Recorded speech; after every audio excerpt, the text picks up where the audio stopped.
energy in the way that I do now as I connect those two words, energy healing. Same. I thought about it as a light bulb. I remember seeing the Edison, the Edison displays where they put the light bulb in and it lights up, and that was energy to me. Light energy is the same thing. Now it's kind of the same way for me. Light and energy, only I recognize it outside a light bulb. For me, Right. for me, light and energy, yeah, they are the same thing. The Yeah. lightness in us, the energy in us, everything has energy, of course, but that's I recognize that also as a light source. That's the energy. That's the thing that gives magic to everything, I guess. I call it magic because I feel like it is magic. Even though we can Yeah. explain it as energy, to me it's magic. Right. I love that you put it that way. I like to tell my clients, though, that energy is in motion, which connects it right back to your emotions. And that's where I get Yes. this energy healing. And if you can recognize that energy is in everything and constantly in motion, and that things are always changing around you, I think really at that point, you get to decide, right, if you're going to change with it. Yes.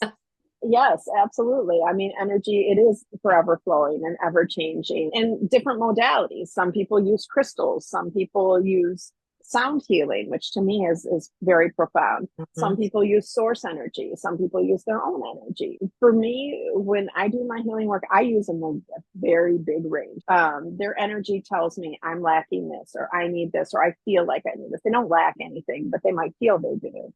Right. I was a pain nurse for a number of years. So people in their pain, especially people with chronic pain that had been living in that pain for a long time. I used to tell people I could tape a penny to your head, and if you believe that that is going to cure your pain, then it will absolutely cure your pain. Yep. Whatever I have in this vial, it could be normal saline. Now, of course, I would never do that because that's very unethical as a nurse. But it could be anything. It could be the smallest squatch of morphine. It could be a dose that would kill a horse. Mhm. And I didn't notice a lot of difference in the amount of medicine I gave them. It was their belief if that was going to make them not have pain. And so, Exactly. yeah.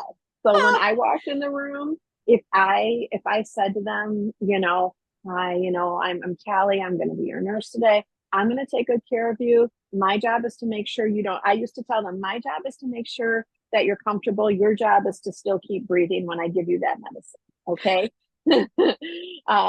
And so, and you have to, and to communicate with me about what's going on with you. I had about 5 seconds to make them trust me and to know that I was going to take care of them. I have a very caring aura, I always have. And they would immediately go, oh, thank you so much. I feel so much better. And communicating with them, this is going to take about 30 minutes to get in. Let's get your leg up. Let's get some ice on. Let's get you nice and comfy while that kicks in. Oh my God, it was amazing. That stuff was great. Really, it was no different than the stuff I gave them the last time. It just was their interpretation or their belief about what Yeah, was going to happen, the story they exactly. were telling themselves.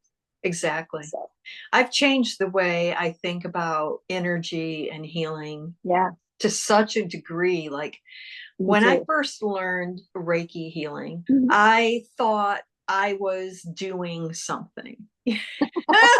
Me too. Me too. I thought I've got this energy moving through me and I'm directing it through them, and it's going to clear blocks out and it's going to heal them, and I'm going and to heal the world. yeah, and then maybe a decade later I'm like, if you're not Huh. healing people on multiple dimensions, then it's not really working.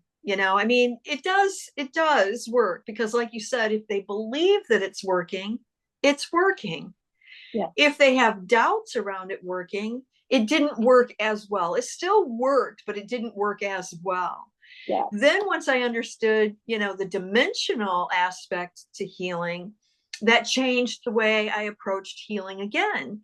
And then I got to a space where it just hit me like, I'm not doing anything. I am causing them to think in a way which they are then changing what's happening in their body. It's Yes. them. They're the ones doing it.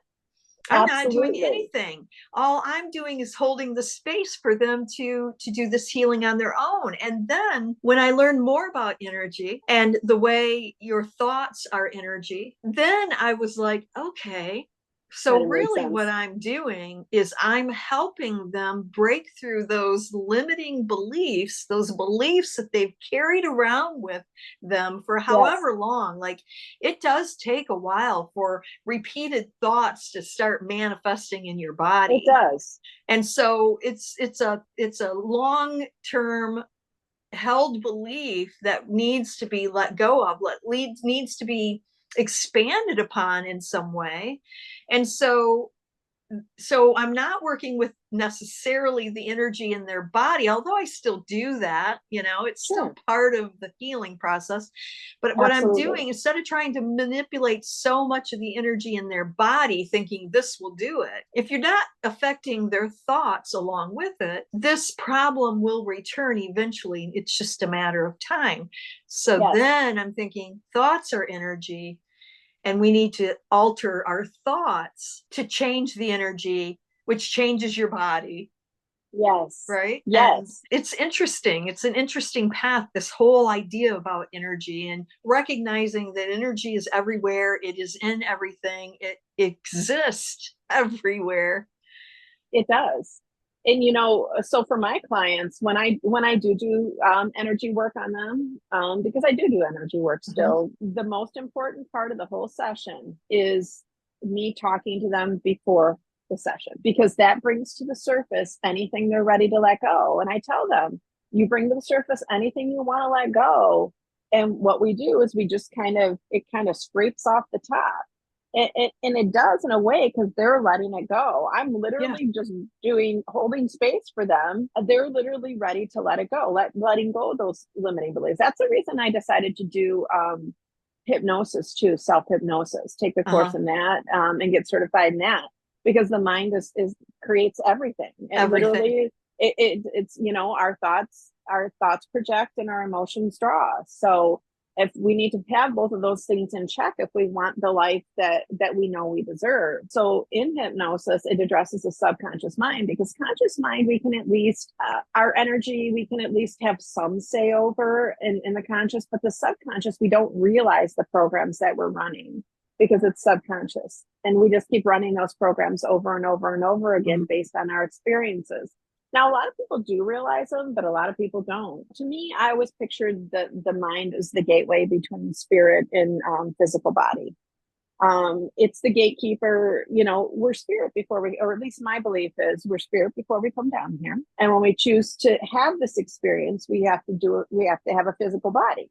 Mm-hmm. So our physical body is subject to physical law, because we're in a physical body. Mm-hmm. Um, Yep. but if we were to have all that energy that we have as source when we're outside of this physical body, it would blow our body apart.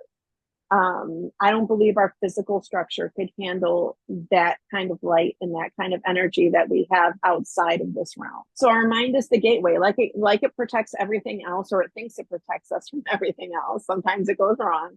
That is the gateway, but unfortunately, we're programmed. Our energy is programmed in a different way from the time we walk out of the womb.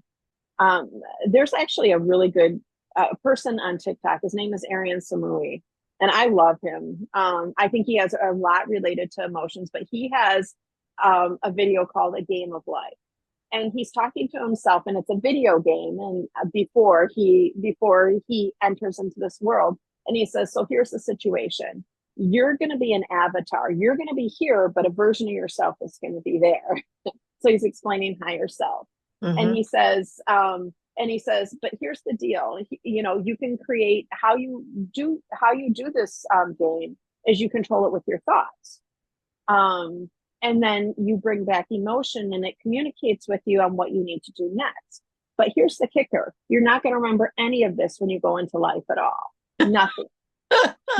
But you're going to leave yourself clues along the way Yeah. to be able to remember again. So it's important that you remember again. And he's like, "Well, how do I start?" And he hands him the headset, and he's like, "Put this on and think yourself into the game." And then he does, and it shows his whole life. and how he projects into his life and the points where he actually remembers who we really are, our way back home, which is spirit. It's very good. I love that. I love that video. That's one of my favorite videos. That's awesome. So yes, and it is very true. That's how our energy and our thoughts and emotions, they control everything that we do in this physical realm. So yeah.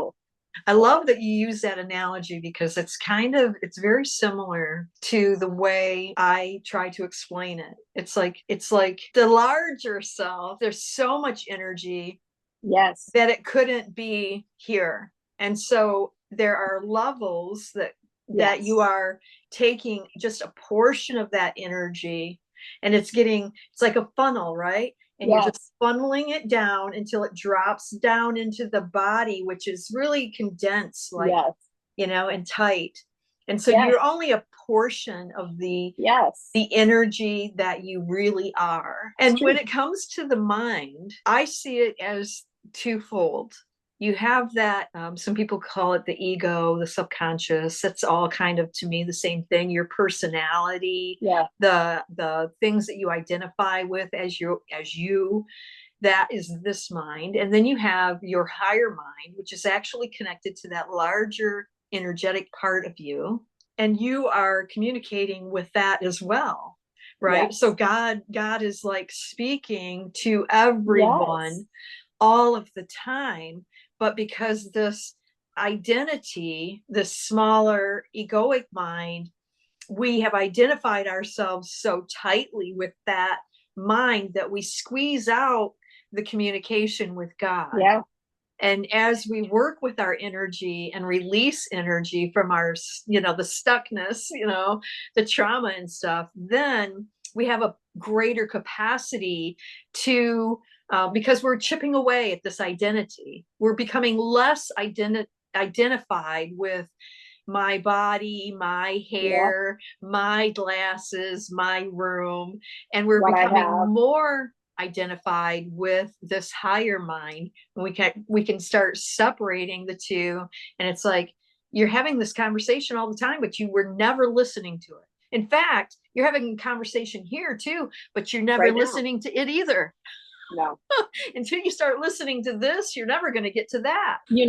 Doing the shows, and people would come by the booth all the time and be like, "Oh my God, Calleigh, I would love to do what you were doing." I'm like, there is no difference between you and me. The only difference, I am actually you and you are me, but we'll get to that at a later date. Yeah, that's another conversation. But the only difference between you and I is I listen better. That's it. Mm-hmm. I'm listening where you feel you can't. You can, but you feel you can't. So I'm listening for you. That is the only difference. That is it. And I'll never forget, somebody had a really good saying, and I don't remember where I saw this, but it said that the devil's biggest trick is creating separateness. And I thought, we are not separate. We are all reflections of each other. To me, it's just like a giant crystal. Occasionally you'll have a crystal that'll fall off here and there and decide to do their own thing, but it's still a reflection of their source crystal. It may facet in different ways. It may reflect in different ways than the original source, but it's still part of that crystal. It's still part of source. And to recognize itself as separate and not of that source is one of the biggest lies we tell ourselves. Yeah. I don't use crystals. I usually use water. Like you can separate a drop of water from the ocean, but it's still part of the ocean. Still part of the ocean. And it's just going to travel a ways until it makes its way back there, which is exactly what we're doing. Yes. Yeah. Constantly trying to make our way back to source. I think one of the biggest charged arguments I hear regarding energy or what happens after you die. My mother, I love her, and she is amazing. Again, I was raised Catholic, but my father's Native American, so he had some twists in there, and I definitely have found my way here, found a little bit here and a little bit here along the way of different paths. And just decided I would do my own path because I never resonated with any organized religion. Bits and pieces, yes, but not the whole enchilada. And so I remember my mom explaining to her what I do for people. She was now raised Catholic, okay? Yeah. She was down with everything, even the attachment removal. She's like, let me tell. I'm like, Mom, you can't tell everybody what I do because not everybody's going to be okay with this. you know, and she's like, oh my gosh, and resonated with everything. But when we got to reincarnation, my mom was like, nope, you die, you go to heaven. That's what happens. It's like all these other concepts. She was like, oh my God, yeah, I can totally see that. But when you die, nope, there is no other way except you die, you go to heaven and you're with God. And that's what happened. I thought it was so funny that she was open to every other concept. But when that happened, when you die, that's what it was. And it's not disrespecting beliefs, because that probably is what's going to happen when she dies, because that's her belief. I don't know. I haven't been there yet. Well, that's kind of true as far as what you believe is probably what you'll experience, because you believe that. And, you know, but at the same time, I've been embracing this new idea lately, and that is, why not both? Yeah. So what if you are reincarnating, but you also die and go to heaven? I believe that. So in other words, like, you're the energy, right? You're part of this energy, and the energy comes down and individualizes. And so the energy withdraws and the energy comes down and reincarnates. And it's, again, these different individuals. But at the same time, that personality does die and goes to heaven. And that's it for that personality. Game over, right? Right. That's your game is over. Yeah. So that makes, to me, when I start thinking in those terms, like, why do we have to make someone wrong if we think we're right? Maybe it's both.